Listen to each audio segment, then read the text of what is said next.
नाज़रीन, गुलाब लगारी में भी सिंध जे बेटनि ते वफ़ाक़ जी वालार ख़िलाफ़ एसटीपी जे सॾ ते हड़ताल करे एहतजाजी मुज़ाहिरो कयो वियो आहे। इन हवाले सां वीडियो लिंक ते मौजूदु आहे अब्दुल गफ़ार लगारी। जी अब्दुल गफ़ार। जी पूरे सिंध जा गुलाब लगारी में अॼु सिंध तरक़ी पसंद पार्टी जे सरवाण डॉक्टर कादर मंगसी तरफ़ां सिंध जे जेके बेटनि ते वफ़ाक़ तरफ़ां सरदारी आर्डीनेंस ज़रिए कब्ज़े करण ख़िलाफ़ जेको एहतजाज जो सॾु ॾिनो वियो, उन सिलसिले में गुलाब लगारी शहर में मुकमल शटर डाउन आहे। जॾहिं त गुलाब लगारी खां मुख़्तलिफ़ शहरनि ॾांहुं जेके ईंदड़ या वेंदड़ रस्ता आहिनि, ख़ासि करे शेख बिरकियो, टनो गुलामली ऐं चंबोर ॾांहुं, उन्हनि ते ट्रैफ़िक जेका आहे मामूल खां घटि आहे। इन मां साबित थिए थो त हितां जा जेके गुलाब लगारी वासी आहिनि पूरी सिंध जी इन्हनि वफ़ाक़ जे जेके मनसूबा आहिनि उन्हनि खे रद्द था कनि।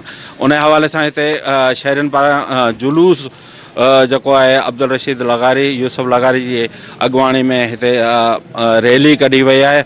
उन्हनि पारां बि उते सख़्तु लफ़्ज़नि में वफ़ाक़ तरफ़ां जेको आर्डीनेंस जेको जारी कयो वियो उनखे रद्द करण जो मुतालबो कंदे चयो वियो आहे त सिंध धरती जो हर हिकु माउ जो हिलाली पुटु जेको आहे सो हिननि मनसूबनि खे रद्द थो करे ऐं वफ़ाक़ खे कंहिं सूरत में ही आर्डीनेंस रद्द करणो पवंदो।